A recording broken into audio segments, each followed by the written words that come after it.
Let's talk about the antibiotics that we tend to associate with acne.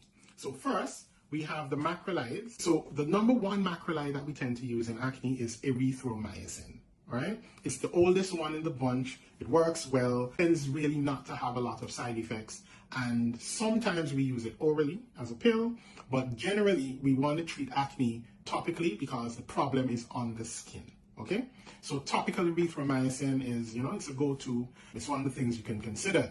Now, next to erythromycin, you have its cousin, which is clindamycin. Now, this is the fellow that gets most talk about, one that we most use, and it tends to also come in a gel form mixed with benzyl peroxide.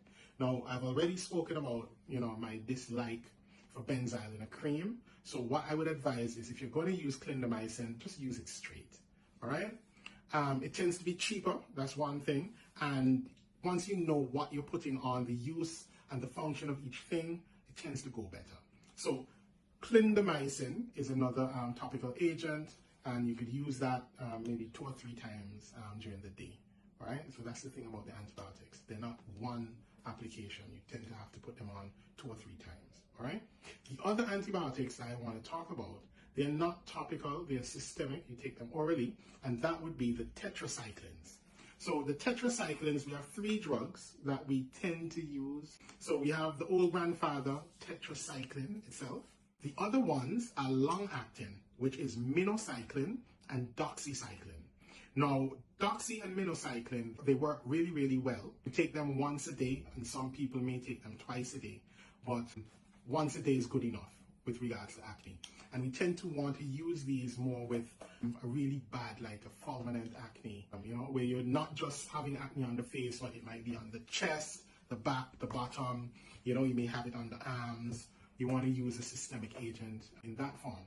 And you just take 100 or 50 milligram minocycline, and that tends to do it really well.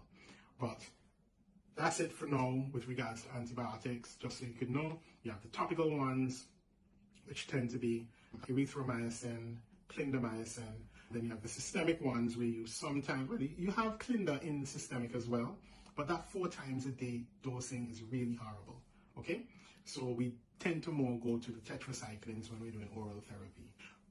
And remember, all antibiotics are prescription items, and I would advise you to get these from a prescriber, all right? Which is, it might be a nurse practitioner in your area or a medical doctor. Do not take these things from the odd Joe on the street, because you really want to make sure that you're doing right by yourself.